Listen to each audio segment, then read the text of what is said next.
Ever wondered how children really learn in their early years? What sparks their curiosity and what engages them? Foundational years are not just about learning letters and numbers. They are the building blocks for all future learning. For over a decade, Language and Learning Foundation has worked to strengthen foundational learning through effective classroom practices and system strengthening initiatives.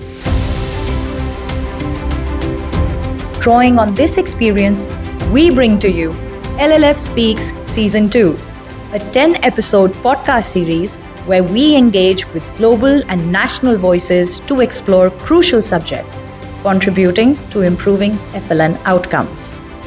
Stay tuned to deep dive on how to do FLN, conversations on building foundational learning at scale.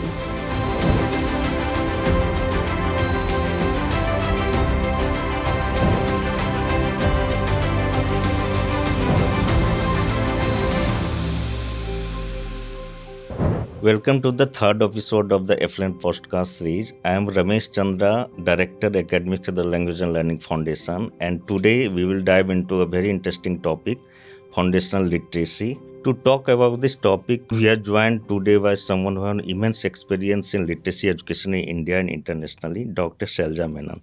Welcome, Shailaja. Shailaja Menon leads early learning and literacy initiatives at Tata Trusts. She brings rich experience as a researcher and educator, having taught at the University of Colorado, Boulder, US, and Azim Premji University, Bangalore. She has led the Little Study on the Early Language and Literacy in Indian Classrooms, is co-editor of the several volumes on literacy in childhood, serves as an editor of the Contemporary Education Dialogue, and is the first Indian jury member of the Hans Christian Andersen Award 2026. It's wonderful that you have joined this conversation, and we can start from my first question. And the first question is, nowadays we have been listening a lot about the foundational literacy. So we want to understand what do you actually mean by foundational literacy and what are the meaning of both these terms, foundational and literacy. It's such a nice place to start the conversation, Ramesh. I'm really happy that you asked me this question because we rush to sort of fix foundational literacy without asking ourselves first, what do we mean by foundational? What do we mean by literacy? So, I used to teach at Azim Premji University. I used to teach the Masters in Education program there. And I would often start my classes by asking my students to write down the definition of literacy. Now, we take it for granted that we all know what literacy means, but it is really interesting to see the variations in the definitions that my students used to write. So, one student wrote, literacy is the basic ability to read and write. Okay? So, now, I would ask the student, what do we mean by read and write? And they would say, read and write, everybody knows what that means. Literacy is the basic ability to read and write. Okay, so let's leave it there. Another kind of definition is, literacy is the ability to read, write, and understand. So now there is understanding, reading and writing with understanding. Okay, that's the second thing. Third kind of student, I'm just giving some categories of definitions broadly, is literacy helps us become independent thinkers, creative thinkers, analytical thinkers. This is a third kind of idea of literacy. A fourth kind is literacy helps us appreciate the beauty of language. It helps us to read literature and connect with ideas in literature. So this is a fourth kind of definition. And the fifth kind of definition is literacy helps us to participate meaningfully in society and it helps us to improve our lives. Now, these are really like connected, but different kinds of understandings of what literacy is, which tells me that literacy is not something that we can take for granted. So before we start fixing foundational literacy, we need to say which of these definitions do we mean when we say we want foundational literacy, So if you look at this, typically if I go out on the street and ask somebody, what is literacy? They'll say ki apna naam, hastakshar karna, sign your name, write basic aksharas, those kinds of things. So if you're thinking that is literacy, then you will start by teaching aksharas. But I'll just tell you, I'm a child when I was a child, I grew up in Chandigarh. And Punjabi was taught to us as our third language. Now, I don't speak Punjabi in my home. I had no idea of Punjabi, but I was taught Punjabi by Akshar reading and Akshar writing. So I quickly learnt the Gurmukhi script. Within 1 year, I was fairly fluent in Gurmukhi script. But did that mean that I was literate in Punjabi? Because I didn't have the oral language. I didn't understand what was being said. I didn't know how to write. Even though I knew the script and I could mechanically read it out, I didn't understand what was being read. And if you asked me to write, I didn't know how to express myself in Punjabi. So I would take Hindi and write it in Gurmukhi script. So in that sense, just knowing the script doesn't make you literate. You need the oral language firstly that helps you to use the script meaningfully to express your ideas or to understand other people's ideas. So there is that whole thing that there is oral language that underlies this Akshar knowledge, and this oral language gives us the vocabulary, gives us the concepts, gives us the ability to comprehend what we are reading and writing. So there's Akshar knowledge. When the student wrote literacy is the basic ability to read and write, they probably meant to read the aksharas, to read words, to read sentences, to read passages, and write also correct handwriting, correct spelling, and are able to form simple sentences. But then the second student said, literacy is the ability to read and write with understanding. So with comprehension, with understanding, when we say, we assume that there is a fair basis of oral language knowledge there, which has now come into our interaction with the text. But then there is a third category of student who said literacy helps us to critique, analyze, reflect on what we are reading and writing. So this is very important. So the goal of literacy is not to read and write with understanding. Many of us think that we have become very progressive educators because we say, no, it is reading and writing with understanding. But even if I understand what I am reading, I should be able to say, I agree with it, I don't agree with it, I would like to add this thought, etc. So we have to not just understand, but we have to be able to respond in an appropriate way to what we are reading. So that is another layer of literacy.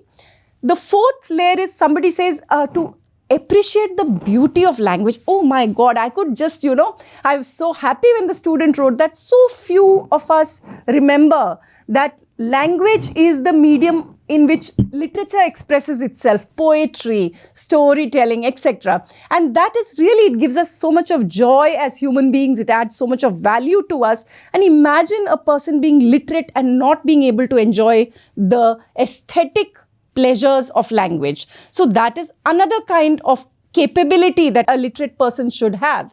And finally, the last category of students said we should be able to use literacy meaningfully to transform our lives, to participate meaningfully in society, etc. And that is like the core, the crux. Why is it that we are in a hurry to make everybody literate? In a democracy, why do we say every citizen should be literate? The understanding is not that they should be able to sign when the voting time comes. The understanding is that they're able to participate meaningfully in society, to transform their lives, to transform the lives of others, etc. So that transformational aspect of literacy is also not something that we should forget. Now, you also asked me, what is foundational literacy? Like, which of these belong in the foundation? So if you ask me what is foundational literacy should attend to all these aspects that we have talked about, which is it should have built capabilities in oral language, in Akshar knowledge, in comprehension, in critical thinking, in aesthetic reasoning, and in using literacy meaningfully. So when we design curricula and pedagogy to attend to all these aspects in a coherent, systematic, and intentional way, we call this kind of curriculum and pedagogy, we sometimes call it comprehensive literacy, sometimes we call it balanced literacy, and so on. These are terminologies to say that we are not just doing Akshar Gyan, we are doing everything simultaneously and not sequentially. So that is what I would take to be foundational literacy. Thank you, Shailaja. I think this is very comprehensive understanding and perspective on foundational literacy. So Ramesh, I want to ask you two questions. One is this kind of a vision of literacy that I articulated. Do you see this commonly in your work in different parts of the country? That is first part of the question. And second is, LLF also implements a lot of its own intervention programs with comprehensive and balanced literacy. What do you see as the strengths of the kinds of interventions you are able to implement, and where do you have challenges in implementing this kind of a vision?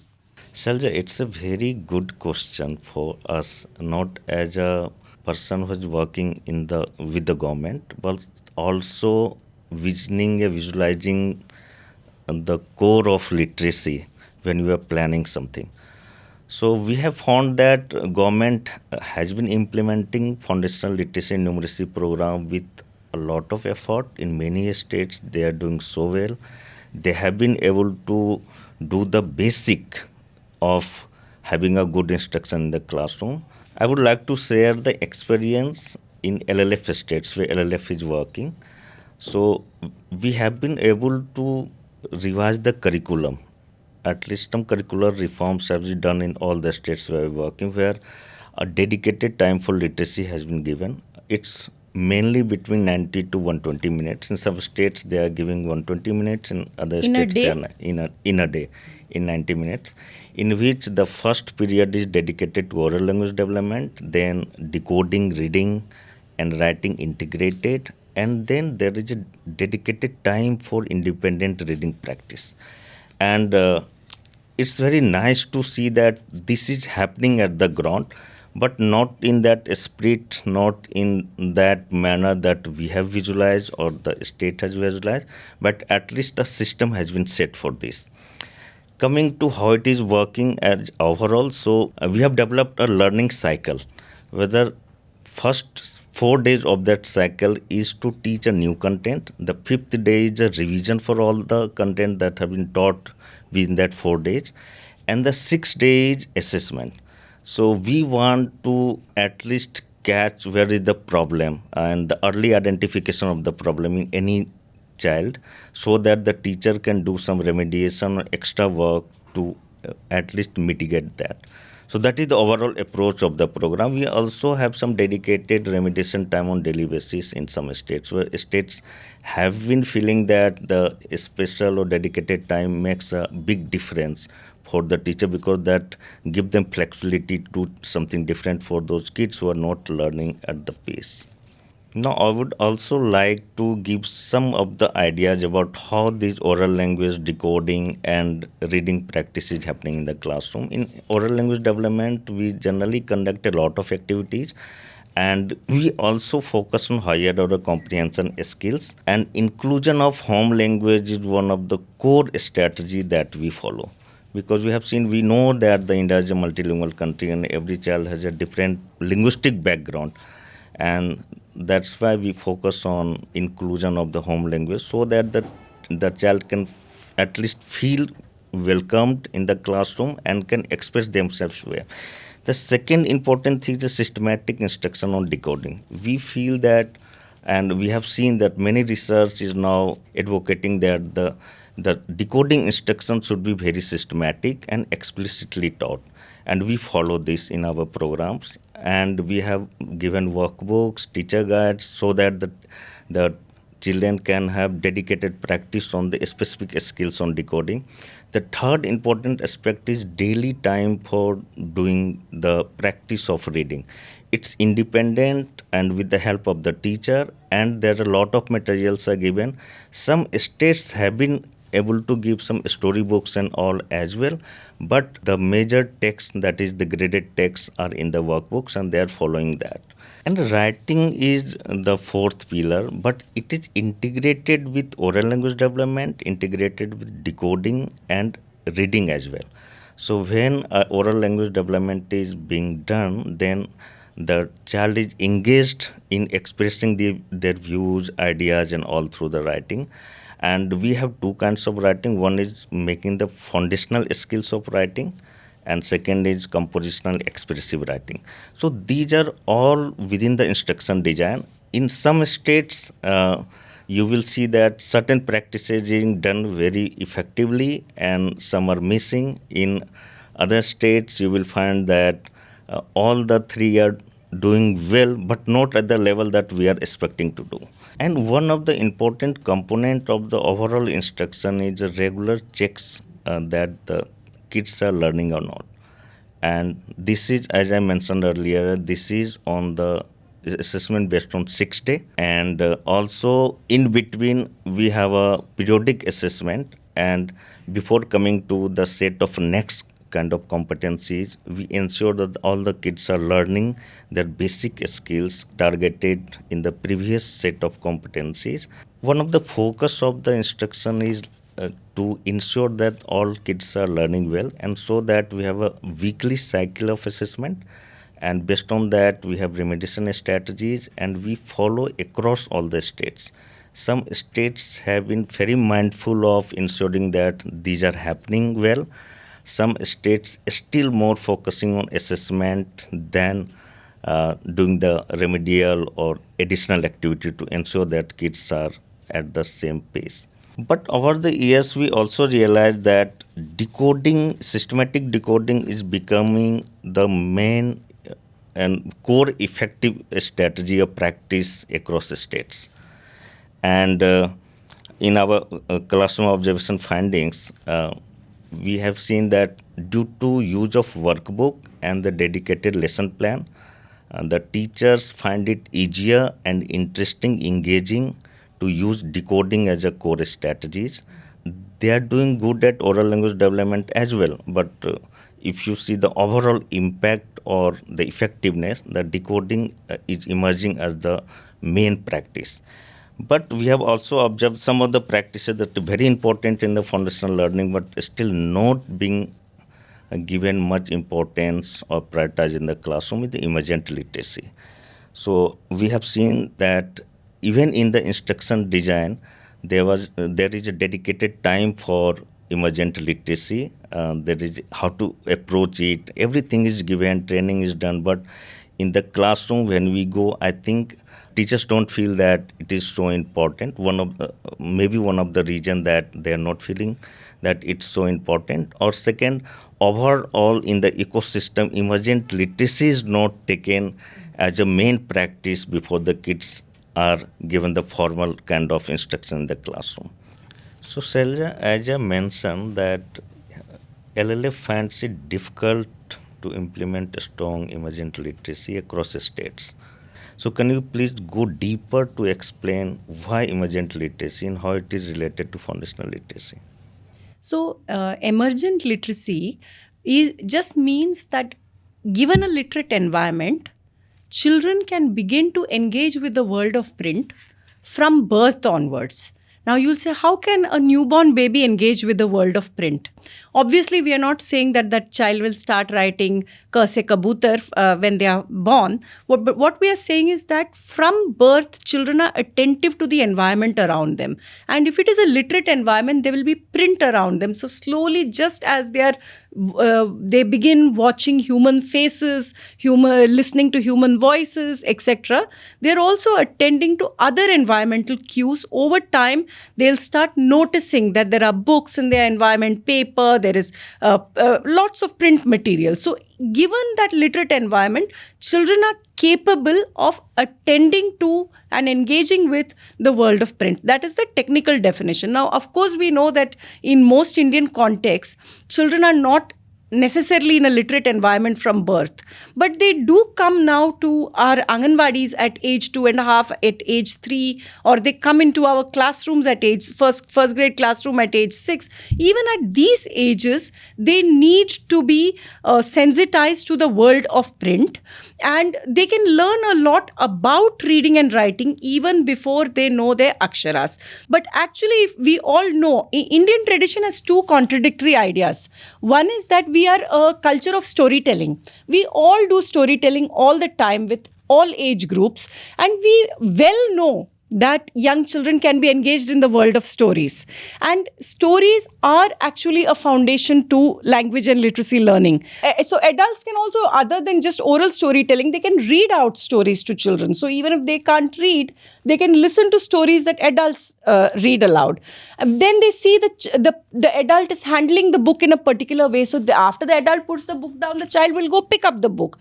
Then they've seen first they may hold it haphazardly, turn it upside down, etc. etc. Slowly they'll see that there's a systematic way of holding a book. There's a systematic way of turning the pages. So then they'll say that, oh, so initially they may just look at the pictures in the book. Slowly they'll see that the adults are looking at some strange shapes along with the picture. So they may also look at it. They may not know how to read these shapes. They may not know the Akshar Gyan yet, but they'll slowly understand that the adult is not just looking at the picture and telling the story, but they're also attending to these strange shapes, and maybe I also need to attend to these strange shapes. So they learn about reading before they start reading. So from that, the idea that these shapes have meaning, and these meanings can be what I wish to share with the world, I wish to communicate. So they are learning about writing before they know the aksharas.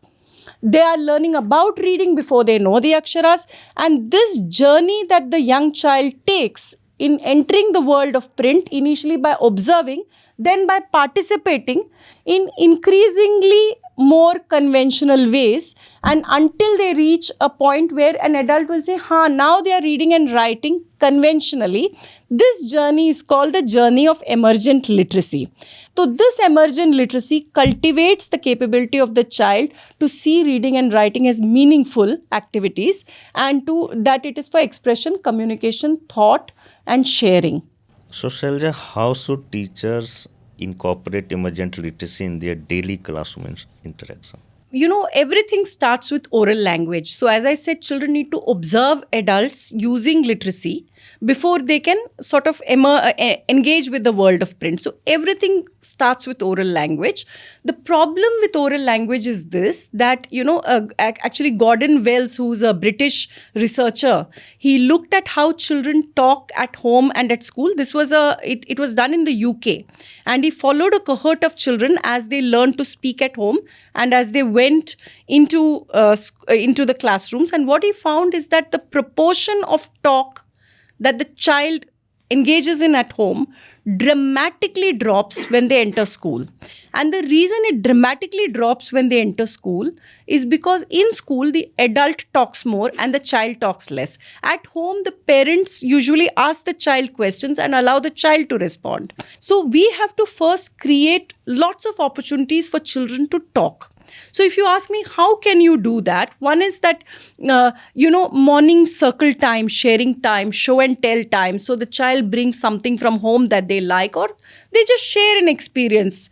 Another is you can show children pictures and do picture talk around the pictures. A third kind of engagement is if the teacher creates a joint shared experience. This is called language experience approach. So the simplest way is the teacher takes the children, let us say, for a walk around the classroom, and they just go walk for 5, 6, 8, 10 minutes and they come back and then they talk about what happened. So they've had a shared experience. Okay, what all did we see? What did you like? What did you not like? Etc. And as the children talk about their experiences, the teacher starts writing it down. Now look, the children are coming up with the ideas. The teacher is writing. The children don't yet know how to write, but the children are observing the teacher writing. Then the teacher can read it out to them. Is this what you wanted to say? So the children understand that what is written can be read. Then they'll say, no, we wanted to say, we saw a black cat, not just we saw a cat. So then the teacher will add the word black. So whatever we have read, we can critique it, we can think about it, we can add to it, we can revise it. So they are learning both how to critique in reading and how to revise in writing. These are called shared writing, modeled writing, shared reading, modeled reading experiences. It's a mixture of all of this. So this kind of an experience is very powerful for bringing children who are not yet conventionally literate into the world of print. Like that, if you have a classroom full of meaningful print, including children's books, you should have meaningful, all kinds of prints. You should have labels in the classroom ki joote idhar rakho ya bags idhar. Hum joote idhar rakhte hain, not joote idhar rakho actually, I'm sorry. Because then it's like we are a community. This is how we conduct. So classroom rules, even objects can be labeled. कि crayon इधर, pencil इधर, जो भी है. We can label objects and not just label and leave it to collect dust, but say, what is this say? And so the teacher points to it and the teacher reminds children of rules. You can have children mark their own attendance. You can do a lot of name tag activities. Children, even who don't know aksharas, know their own names in written form. So you give every child their name tags and you see how quickly they recognize their name tags and the name tags of all their friends. So there are various ways that you can engage children meaningfully, including, I've talked about environmental print, oral language, language experience. I talked about books, but how do you use storybooks with children who don't yet know how to read stories? You allow them to sit in pairs and browse through it. Let them look at the pictures. Let them pretend read the story. Over time, they will become more and more conventional, but not in the beginning. You have to allow them to pretend read. Like that, that is called emergent reading. Like that, we can also have emergent writing activities where the teacher says, draw what you, we went for a walk. Now you write what you want, and the children may draw something, and the teacher says, what have you drawn? Then the teacher writes. That's called dictated writing. Dictation बच्चों को नहीं, teacher को. When we say कि कुत्ता ऐसे लिखते हैं, तो रट्टा मार के सीख सकते हैं, या फिर वो साउंड पे अटेंशन दे के खुद लिखने का कोशिश कर सकते हैं. So if you write कुत्ता and you put a half the and a full the as an adult, a young child will not do that. They may write ka and they may write the, full the, and they may not write u ki matra, a ki matra, or the आधा त. And you will say, अरे बेटा ये गलत लिखा है, ऐसे नहीं लिखते कुत्ता. चुप हो जाएगा, फिर बच्चा ट्राई नहीं करेगा अगले बार. बट इफ यू से क्या लिखा है बेटा, एंड कुत्ता लिखा है, अच्छा अच्छा कुत्ता, हाँ, yes, and you validate, and then you can slowly over time bring them to a conventional understanding of how to spell kutta. Spelling और handwriting पे ध्यान देंगे तो बच्चा लिखना बंद करेगा. So we have to keep that space open. So there is one question then. What happens if a child doesn't receive emergent literacy instruction in the beginning? I think basically what happens is that the child doesn't get a gentle introduction into the world of reading and writing. Most importantly, the attitudes of reading and writing, which, when we talk about foundational literacy, one important thing I haven't mentioned is that we cultivate attitudes, knowledge, and skills. If we go only for skills, attitude and knowledge remains behind. Emergent literacy gives the child an ability to approach and understand reading and writing with the right attitudes and the right knowledge, not just the right skills. So for one thing, they will understand that reading and writing are enjoyable activities. Sometimes the teacher may say, make a list of things. Sometimes the teacher may say, explain to me how you blew up the balloon. So procedure writing. I mean, imagine if you are focused on teaching Akshara, वो procedural writing पे कब पहुंचेंगे? 6th class की 8th class, बताओ. पर हम आंगनवाड़ी में करवा सकते हैं बच्चों से कि आपने अभी गुब्बारा जो फुलाया, how did you do it? Tell me. First, what did we do? Second, what did we do? The teacher can write it down. The child can make drawings and explain. Unfortunately, we forget teaching attitudes and knowledge. We go straight for skills. Skill instruction पे हम बहुत ज़्यादा ध्यान देते हैं. Emergent literacy allows us to approach it in a more holistic way. Shailaja, this is very insightful, and I hope the listener must have understood that why emergent literacy is so important in the beginning of the foundational literacy. Ramesh, I had a question for you also when you were talking earlier. You mentioned that LLF intervention makes it a point to teach decoding very systematically. And you also said that this is one of the strengths of the intervention that you have seen on the ground. So I wanted you to explain to me why you think it is very important to teach Akshar Gyan in a systematic way, decoding instruction, and how you do it. Shailaja, we as LLF believe that decoding should be taught explicitly and in a systematic manner. We know that all the evidence recently coming out on decoding is directly saying that decoding taught in the systematic and explicit manner has the better effect in the teaching learning. And for this, we have been using a scope and sequence, because when we design a literacy program for teaching Akshar Gyan, we generally develop a scope and sequence. So all the competencies of decoding have been sequenced in a manner that children first get the understanding of letter matra with in a group, say 4 5 letter matra they are learning. At the same time, they are also forming words, and when they are forming words, we engage them with the sentences. So this simultaneously going up with the help of new letters, new matras they are learning. This is the overall approach of the LLF's design. At the same time, we also feel that the practice on decoding should be enough. That's why in our workbooks that we develop and the government develop, we see that a lot of practice space on decoding. It's starting from even emergent writing to developing their skills of using the symbol sound identification to form words, to read words, to manipulate the sequence of the words, and at the same time reading a lot of text along with the decoding instruction. That's the core of the instruction. And this is also supported recently by one of the report came out by the Global Education Evidence Advisory Panel, that is GAP. The report's name is Effective Reading Instruction in Low and Middle Income Countries, What Evidence Shows. So they have explicitly stating that in all the countries, in all the programs where the reports synthesizing, they came out one of the very interesting fact that the systematic decoding works best. Yeah, that's the core of the all the summary of the instruction, the decoding they have synthesized from the various reports across countries. Ramesh, one thing that struck me while you were speaking is that even though LLF is teaching decoding in a systematic and explicit way with a lot of practice, you're not teaching decoding in the traditional way.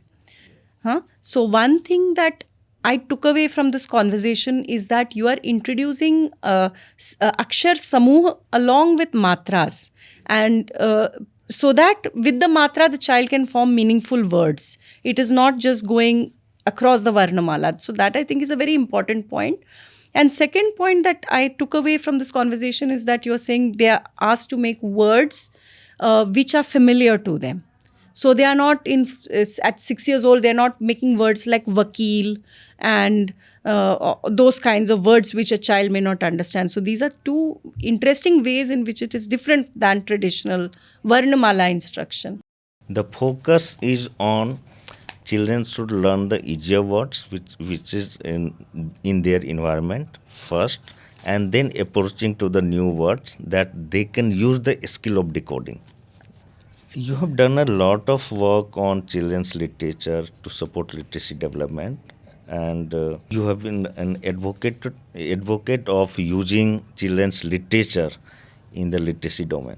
Can you please share how children's books can be used effectively in strengthening literacy? Yes, I mean, this is, as you know, Ramesh, this is a topic that I feel very, very passionately about. And the reason is that, as I told you right at the beginning of this conversation, my vision of foundational and early literacy is very ambitious and very comprehensive. So I told you at the beginning that it's not just scripts. There is oral language, there's comprehension, there's critical thinking, there's aesthetic appreciation, and there is ability to use literacy to transform our lives or to participate meaningfully in society.